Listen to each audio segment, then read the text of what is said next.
Ouvrons notre Bible au livre de 1 Roi 22. 1 Roi 22.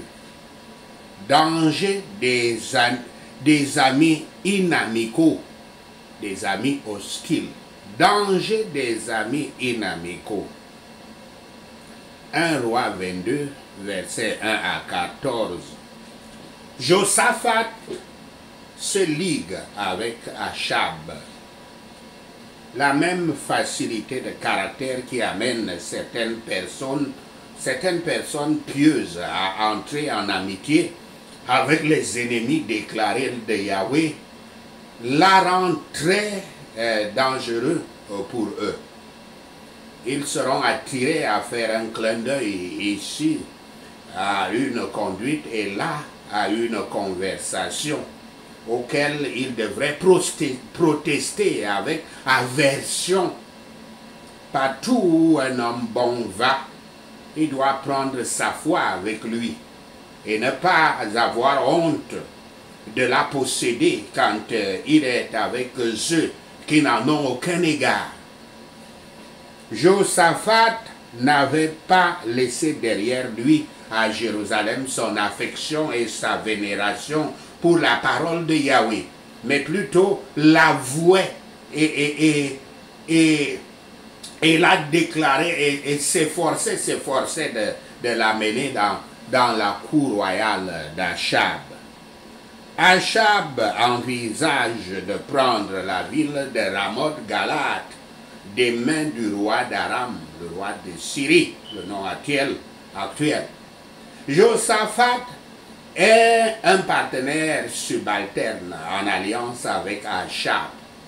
Josaphat conditionne son adhésion à Achab dans la guerre, conditionne cette adhésion à l'approbation de Yahweh. C'était une ancienne coutume de tenir des tribunaux et de prendre des décisions aux portes des villes. Il y avait même des trônes pour les hauts fonctionnaires de s'asseoir aux portes de Samarie. Achab et Josaphat, deux rois, sont là, entourés par des prophètes infidèles, tels que Sédécias, prophétisant au nom de Yahweh, mais pas sincèrement. Peut-être étaient-ils de véritables disciples de Yahweh, qui avaient été séduits par le repentir sincère mais peu profond d'Achab 3 ans auparavant dans 1 Roi 21, versets 27 à 29. Après cela, ils avaient commencé à s'aligner avec Achab sans le critiquer. Ils étaient disposés à prophétiser les mensonges si c'est ce qu'Achab voulait entendre, évoquant ainsi le nom de Yahweh en vain. Achab rassemble ses prophètes qui tous lui disent ce qu'il veut entendre. Ces prophètes, pour faire plaisir à Josaphat, ont fait usage du nom de Yahweh. Et pour faire plaisir à Achab, ils dirent, montez, allez-y, allez-y. Josaphat n'est pas rassuré et demande une deuxième opinion d'un prophète plus fiable.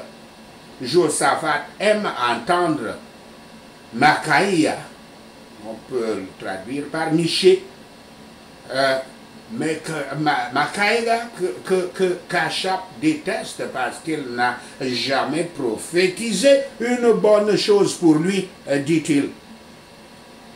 Sédécias utilise un outil familier des prophètes, une méthode familière des prophètes anciens, un objet de leçon pour transmettre sa prophétie, fausse prophétie ici. Il utilise les cornes de fer pour illustrer la poussée des deux forces puissantes, des armées qui se déchireraient, qui déchirerait deux armées de Juda et d'Israël qui déchireraient les Araméens. Sédécias à l'approbation des 4 autres faux prophètes. Mais les faux prophètes ne peuvent pas imiter la vérité. Seul celui qui a des sens spirituels exercés peut discerner l'erreur. Un prophète fidèle de Yahweh a envalé tous ces 400. Les hommes du monde ont tous, dans tous les âges, été absurdes dans leur vue du culte de Yahweh.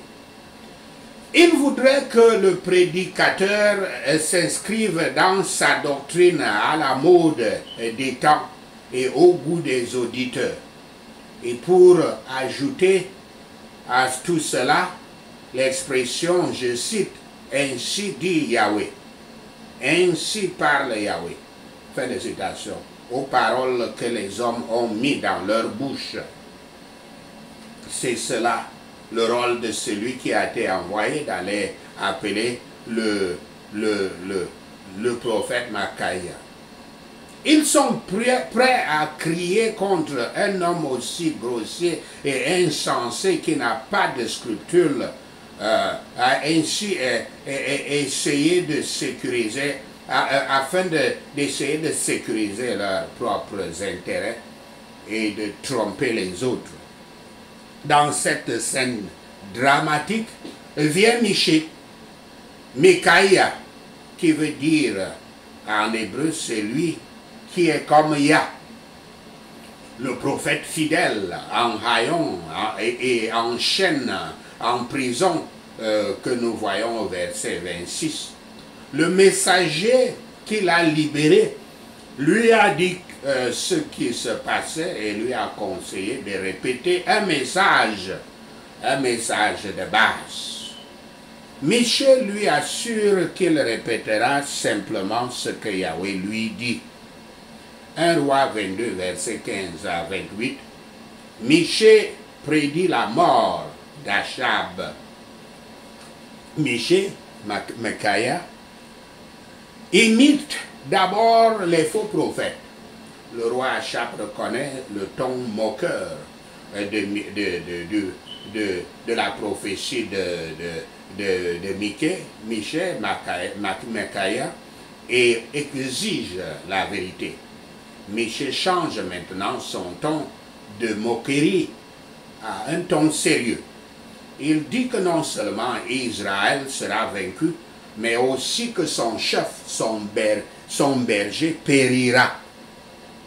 La plus grande bonté que nous pouvons faire à quelqu'un qui court vers le danger est de lui dire son danger. Cela semble évident.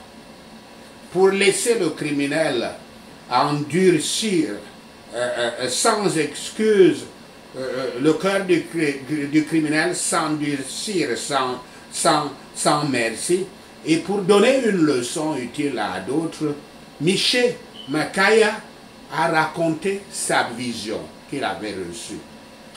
Le roi Achab et d'autres personnes à la cour ont peut-être trouvé difficile d'expliquer comment un prophète pouvait avoir raison et 400 autres avoir tort. Michée continue à révéler l'inspiration derrière les 400 prophètes. Il décrit le trône de Yahweh avec Dieu demandant qui va inciter Achab à attaquer Ramoth Galad et à mourir. Apparemment, un esprit mensonger, un des volontaires parmi les anges déchus, se porte volontaire pour cette tâche. Comme Achab veut être trompé, Yahweh lui donnera ce qu'il veut en utilisant un ange déchu, disposé à travailler à travers des prophètes infidèles, volontairement infidèles. Cette matière est représentée à la manière des hommes. Nous ne devons pas imaginer que Yahweh s'appuie toujours sur de nouveaux conseils ou qu'il doit consulter les anges ou toute autre créature sur les méthodes qu'il doit prendre ou qu'il est l'auteur du péché ou la cause de l'homme qui dit ou croit un mensonge.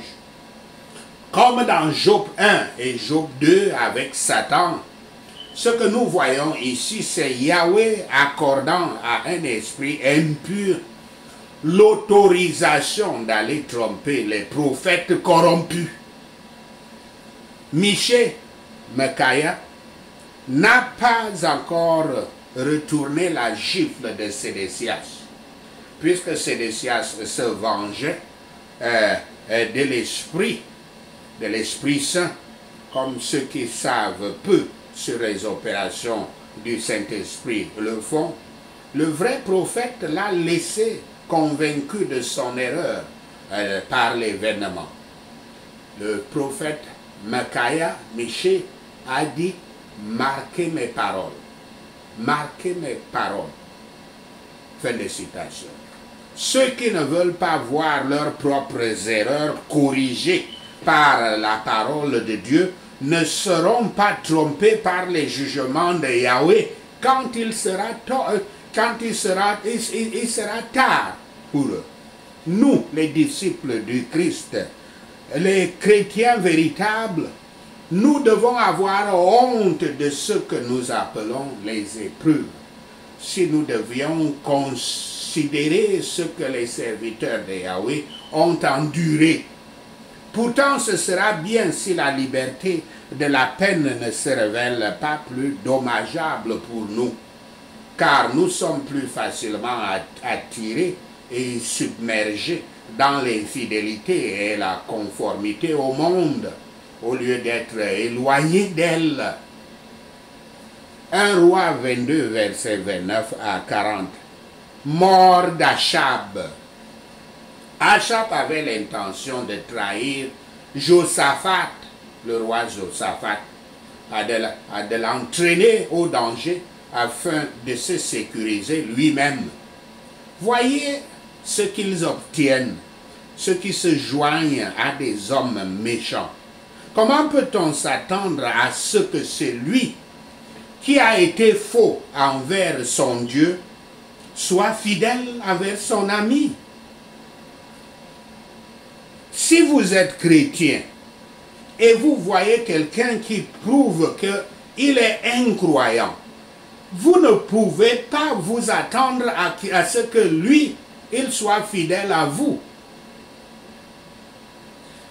En se considérant comme le seul roi identifiable dans la bataille, Josaphat se rend compte qu'il est en danger mortel. Il crie vers Yahweh et il est sauvé quand ses attaquants voient qu'il n'est pas le roi d'Israël. 2 Chroniques 18, verset 3, le verset 31, rend clair que Yahweh entend le cri de Josaphat et le sauve.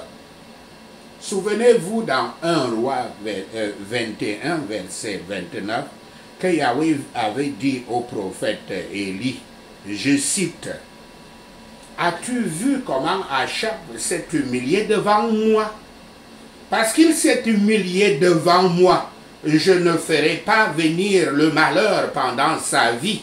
Ce sera pendant la vie de son fils que je ferai venir le malheur sur sa maison. » Fin de citation. Quand Yahweh accorde une telle miséricorde sur la base du repentir exprimé par la personne jugée, la condition c'est que la personne ne commette plus le même péché ou la même méchanceté qui lui a valu le jugement divin. C'est la même chose avec le rachat de nos péchés par notre Seigneur Yahshua Christ, quand il prend tous nos anciens péchés sur sa croix. Mais si nous commettons encore le ou les mêmes péchés, nous rentrerons dans le jugement de Yahweh comme avant. Ici, Achab commet une autre méchanceté en cherchant à faire tuer Josaphat, le roi de Juda, à sa place. Cette méchanceté rétablit le jugement sur son meurtre, le jugement prononcé par Yahweh sur son meurtre de Naboth, que Yahweh lui avait pardonné dans 1 Roi 21, verset 29. Josaphat avait dit en compliment à Achab, je cite, « Je suis comme tu es », fin de citation. Et maintenant, il était vraiment pris pour lui, pour Achab. Ceux qui s'associent aux malfaiteurs risquent de partager leur fléau. Par la délivrance de Josaphat, Yahweh dit que bien que Yahweh fût mécontent de lui, il ne l'avait pas abandonné. Yahweh est un ami qui ne nous abandonnera pas quand d'autres amis le feront. Yahweh n'est jamais un ami infidèle. Tous les autres amis peuvent être des amis d'aujourd'hui et sûrement les ennemis de demain, car ils sont tous des amis potentiellement hostiles, potentiellement inamicaux. Un archer, au hasard, frappe Achab, comme si la flèche était un missile qui cherchait le péché. Yahweh orchestre des actions involontaires, des actions au hasard, pour aboutir à un exercice de son jugement. Achab ordonne que son corps reste soutenu dans son chariot, faisant face à ses ennemis, afin d'inspirer ses troupes. Pendant toute la journée, il persiste sur ce chariot, face à ses ennemis. Mais le soir, il meurt, et la bataille est terminée. Israël est vaincu. Israël et Juda vaincus. La parole par le prophète Micaya s'avère vraie. Le roi Achab ne retourne jamais à Samarie vivant et à Israël en paix. Que personne ne pense se cacher du jugement de Yahweh. Yahweh dirigea la flèche pour frapper Achab.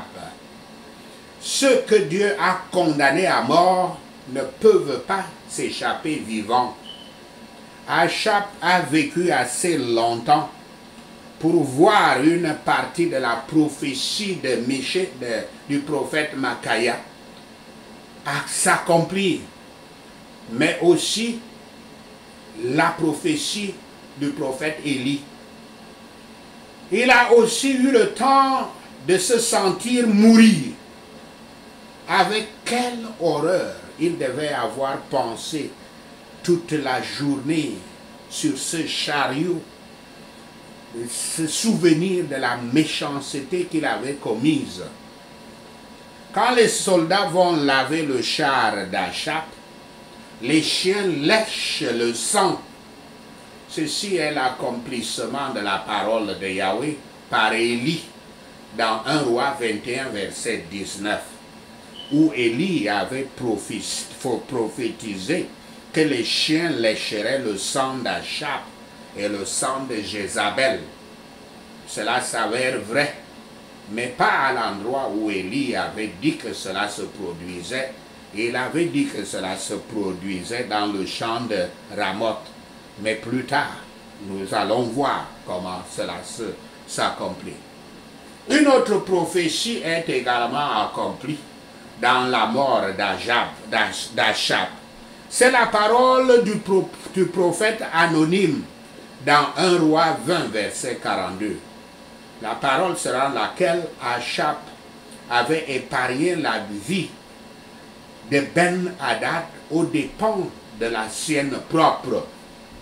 Yahweh revient sur son jugement initial contre Achab, mais à cause du faux repentir d'Achab et du péché répété, du péché qu'il a recommis, un jugement très semblable vient sur lui et plus tard sur ses descendants, comme l'a dit Yahweh, mais sur lui maintenant. Par des normes matérialistes, suivant la mesure, les mesures des normes matérialistes, le règne d'Achab avait été un succès.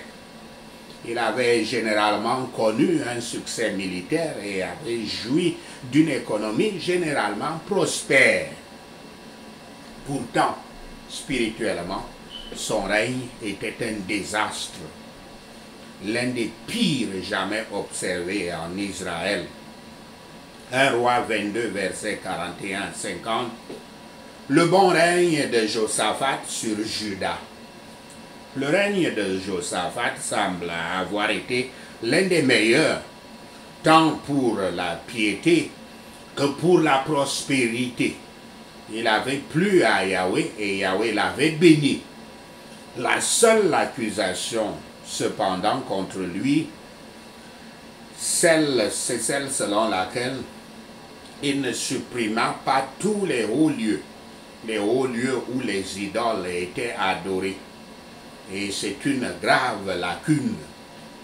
Il avait sans succès construit une flotte de navires commerciaux dans le port d'Ezion-Geber de la péninsule du Sinaï, qui s'appelle aujourd'hui Aqaba, le port d'Aqaba, essayant de relancer la route d'approvisionnement en or du port d'Ophir en Afrique de l'Est.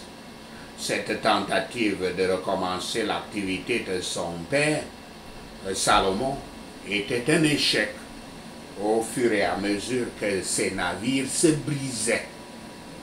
1 Roi 22, versets 51 à 53, le règne maléfique d'Achazia sur Israël. Le règne du fils d'Achab, le fils d'Achab, Achazia, était très court, moins de 2 ans. Yahweh fait un travail rapide avec des pécheurs. Un très mauvais caractère lui est donné. Il n'avait pas écouté d'instructions ni les avertissements, mais il suivait l'exemple de son père, de son méchant père et le conseil de sa plus méchante mère, Jézabel, qui vivait toujours. Misérables sont les enfants qui non seulement prennent une nature pécheresse de leurs parents, mais apprennent par eux à augmenter cette nature pécheresse. Et les parents les plus malheureux sont ceux qui aident à maudire les âmes de leurs enfants. Les pécheurs endurcis se précipitent sans souci et impassibles dans les voies par lesquelles d'autres avant eux avaient été poussés dans la misère éternelle. Sachez cela et le Seigneur Yahweh vous bénira. Amen. Alléluia. Prenons ces points de prière. Partout où je vais, je prendrai la parole de Dieu avec moi et je n'aurai pas honte d'elle devant les incroyants. Merci Seigneur, au nom de Yahshua le Messie, nous prions. Avant de m'engager dans une entreprise ou un plan d'action avec quelqu'un, je chercherai l'approbation de Yahweh au nom de Yahshua le Messie. Quiconque ne me dit que ce que je veux entendre sera un avertissement pour moi de chercher la direction de Yahweh au nom de Yahshua le Messie. Je serai prudent de ne jamais prophétiser ce qu'un homme puissant ou riche veut entendre. Je dois craindre et rechercher toujours Yahweh au nom de Yahshua le Messie. Je ferai attention de ne pas tenir ma prédication à la mode des temps et au goût des auditeurs au nom de Yahshua le Messie. Je n'ajouterai jamais l'expression ainsi dit Yahweh aux mots que les hommes ont mis dans ma bouche au nom de Yahshua le Messie. Quiconque va sur une voie dangereuse, je lui dirai la vérité, qu'il l'aime ou non, au nom de Yahshua le Messie, nous prions. Tout esprit mensonger, dans et autour de moi, je viens contre toi avec le feu du Saint-Esprit, au nom de Yahshua le Messie, nous prions. Toi, cet ami hostile, me dirigeant dans un piège pour te protéger, sois frappé par la correction divine, au nom de Yahshua le Messie. Toi, cet ami hostile, me jetant dans le couloir de la mort pour sauver ta vie, meurs par la correction divine, au nom de Yahshua le Messie. Tout méchant auquel je me suis associé, Père Yahweh, sauve-moi du danger de partager ces fléaux au nom de Yahshua le Messie.